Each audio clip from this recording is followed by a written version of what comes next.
Hallo und herzlich willkommen zu einer weiteren Folge bei der Schatzsuche. Hier wieder auf der Ausgrabung, wie ihr unschwer erkennen könnt. Ich habe gerade noch ein bisschen die Abraumhaufen durchgeguckt. Da kamen noch 2 Musketenkugeln und ein Knopf. Ansonsten nicht mehr viel. Es ist wieder irrsinnig heiß heute. Jetzt haben wir hier das nächste Signal.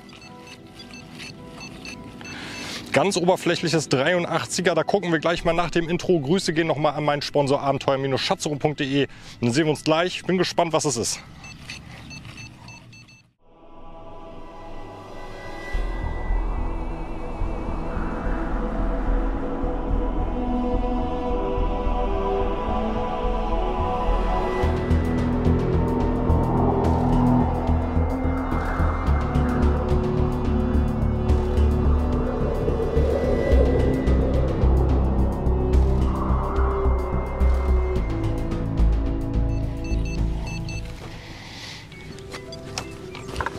Oh, der Boden ist wieder irrsinnig hart.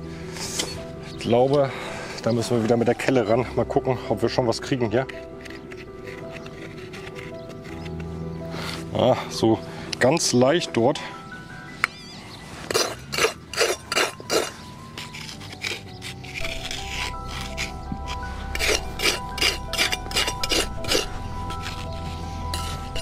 Liegt doch tiefer, als ich vom Ton her angenommen hätte. Spricht eigentlich dafür, dass es dann was Größeres sein müsste.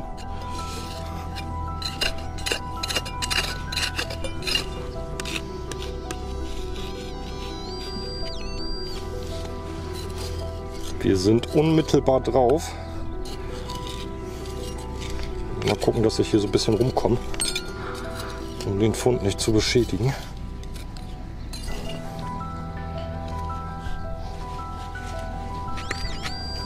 Ja, sieht für mich nach einem großen Stück Blei aus, ehrlich gesagt. Nee, ein großes Stück Blech. Ja, wunderbar. Geht ja gleich gut los. Boah, Hammer. Nochmal einen coolen Fund gemacht. Eine kleine Schnalle, wo sogar noch das Lederband erhalten ist. Also wirklich krass. Muss ich ganz vorsichtig sein beim Säubern, dass wir das Leder nicht kaputt machen. Das ist ja echt mal ein spannender Fund auf jeden Fall. Hier mit Lederstücken noch. Geil. Herzlich willkommen im Studio zum ersten Fund, den wir uns gemeinsam an diesem Suchtag anschauen wollen. Aber bevor wir darauf schauen, wir wollen uns da auch gar nicht lange mit aufhalten. Es gibt noch einige richtig geile Funde in dieser Folge, also bleibt auf jeden Fall bis zum Schluss dran. Wir brauchen unter anderem wieder das Bestimmungsbuch Fibeln. Hier dieser ganze Band übrigens sehr zu empfehlen, gibt es auch bei abenteuer-schatzsuche.de. Jetzt schauen wir mal schnell auf diese kleine schöne Schnalle drauf. Das Besondere hier ist natürlich, dass dieser Lederrest dort erhalten ist, sogar mit 2 Nieten. Deshalb denke ich, dass es sich dabei um eine kleine Schuhschnalle handeln wird. Datierung wahrscheinlich nicht so alt, aber trotzdem durch diesen Lederrest ein schöner Fund. Und dann machen wir weiter mit dem nächsten spannenden Fund.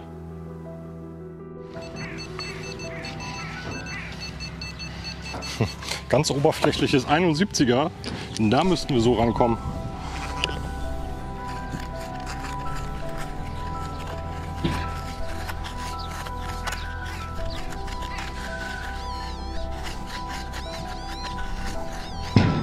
Da ist auch schon was.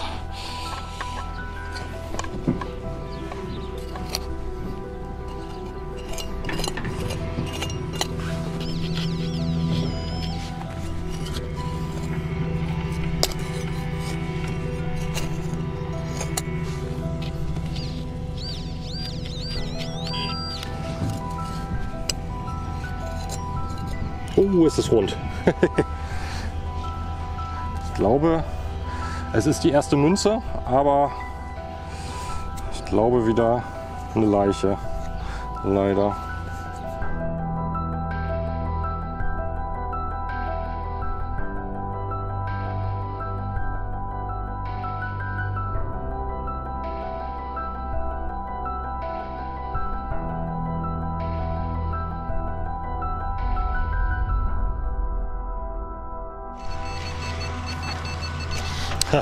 Nochmal ein absolut oberflächliches 73er Signal.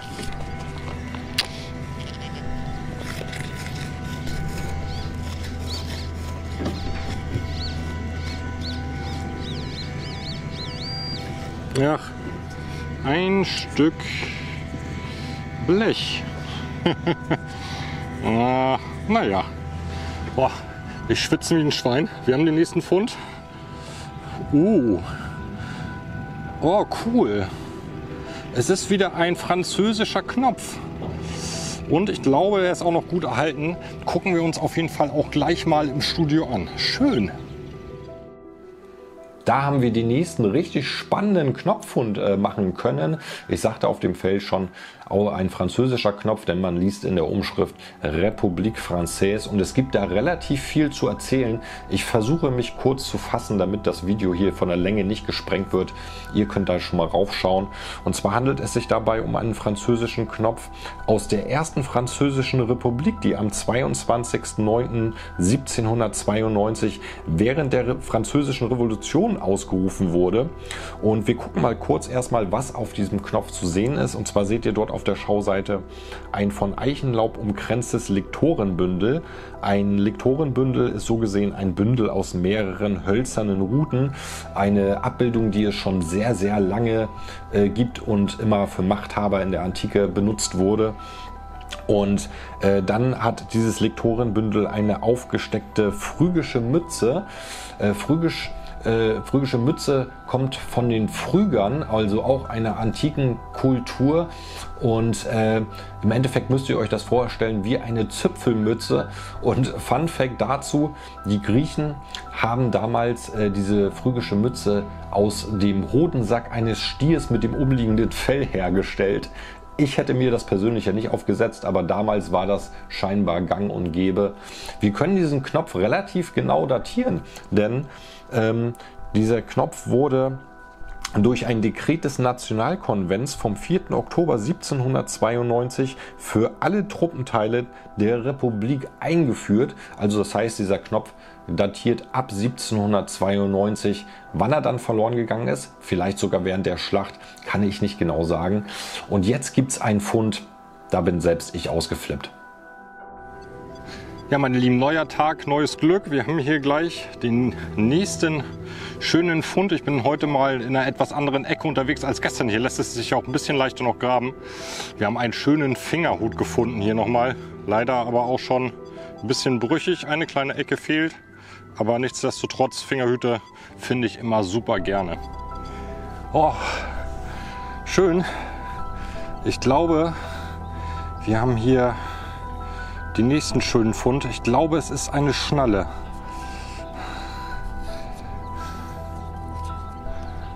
Ja, es ist eine Schnalle. Cool. Ist der Dorn noch dran? Nee, ich glaube nicht. Cool.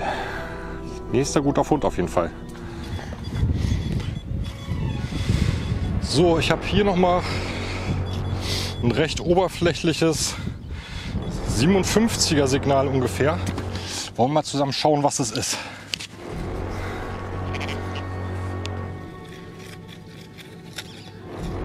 Da ist was.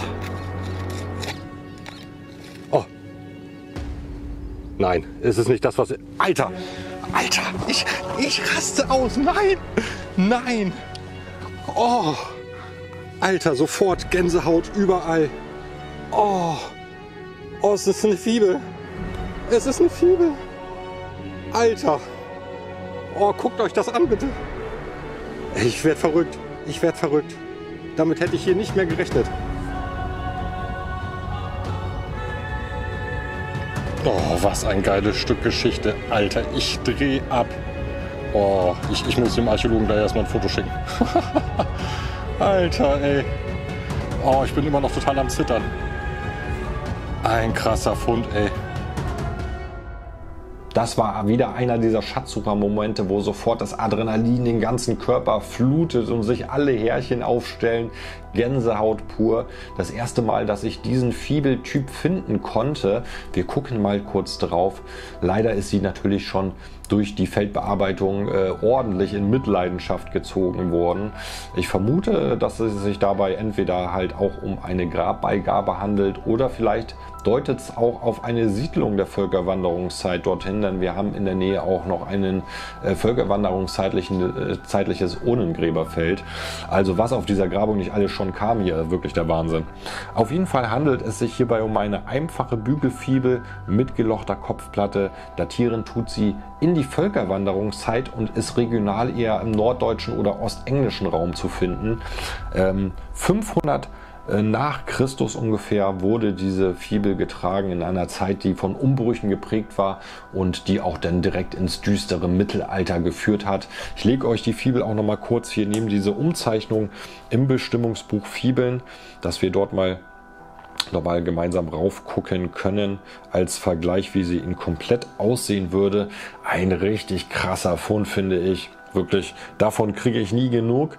Aber es soll nicht der letzte tolle Fund dieser Folge gewesen sein. Also bleibt weiterhin dran. Wir machen weiter mit den nächsten Funden. So, wir haben auch die erste Münze heute, oder komplette Münze, ein Münzfragment hatte ich schon, aber da konnte man nichts mehr drauf erkennen, finden können.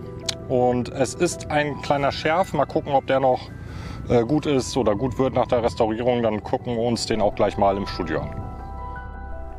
Eine Münze wollen wir uns an diesem Suchtag auch nochmal anschauen. Es handelt sich dabei um einen kleinen Scherf. Die Vorderseite ist eigentlich noch ganz schön, den Löwen kann man noch schön drauf erkennen. Die Rückseite ist nicht mehr ganz so gut. Ich drehe sie euch trotzdem nochmal um. Da meine ich, erkennen wir noch so einigermaßen zumindest das Datum, das Prägejahr dieser Münze. Jetzt muss ich gerade gucken, so rum gehört sie. Ich meine, diese Münze stammt aus dem Jahr 1583, also auch schon relativ alt. Da wollen wir uns über den Erhaltungszustand auf jeden Fall nicht beschweren.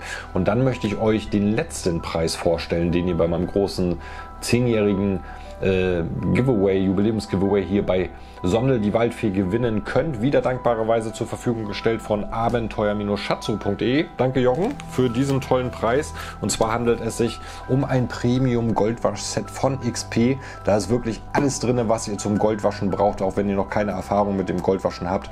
Wirklich alles, was nötig ist, bis auf eine Schaufel vielleicht, ist hier drin. 2 verschiedene Größen von Waschpfannen, 2 stapelbare Siebe. Das heißt, ihr könnt in einem Arbeitsschritt gleich zweifach aussieben und alles mögliche an Zubehör, von der Lupe über eine Pipette bis zur Sniffer-Bottle und den Sammelgläsern, wo ihr das Gold dann mit aufbewahren könnt, ist hier alles drin. Richtig toll verarbeitet. Dieses Set benutze ich mittlerweile auch für meine Goldwaschabenteuer und die Besonderheit hier an diesen Waschschüsseln ist die sogenannte Snake Skin. Das ist so eine Perforierung auf den Waschschüsseln, womit ihr selbst Feingold oder Goldstäube noch relativ rein auswaschen könnt. Da bleibt wirklich auch das kleinste Zeug, verfängt sich dort in diesem Snake Skin. Also ein richtig, richtig tolles Set, was ihr hier gewinnen könnt dann, wenn das Giveaway kommt. Und dann würde ich mich natürlich auch freuen, wenn ihr der Folge jetzt, wenn ihr es noch nicht gemacht habt, mal einen Daumen gebt und auch gerne den Kanal abonniert, falls ihr es noch nicht habt. Und jetzt habe ich noch einen richtig, richtig geilen Fund für euch. Das nächste Signal, ein konstantes 88. Oh, dieser Boden. Ah.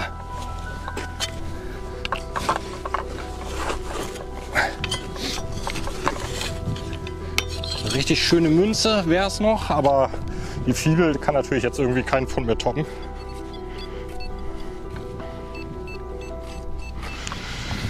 Das ist noch drin.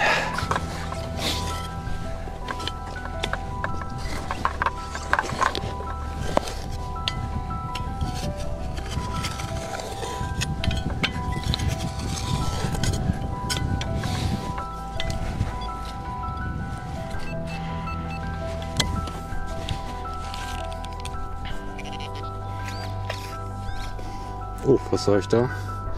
Ah. Ja. Ein Projektil.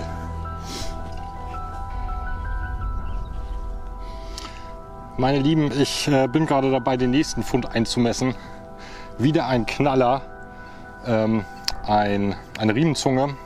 Richtig schön mit Kreisaugenverzierung. Dürfte auch ein bisschen älter sein. Oh Mann, was hier heute abgeht, schon wieder Gänsehaut. Es ist der Wahnsinn. Gucken wir uns auf jeden Fall gleich auch mal im Studio an.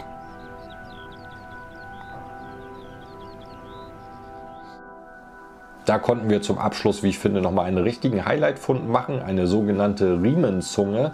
Die saß am Ende eines Lederriems, war sie befestigt und hat dieses geschützt oder auch vielleicht verziert. Und dieses Stück trägt auch eine Verzierung, eine sogenannte Kreisaugenverzierung. Die war relativ lange in Gebrauch, deshalb kann man anhand dessen nicht unbedingt eine Datierung ableiten.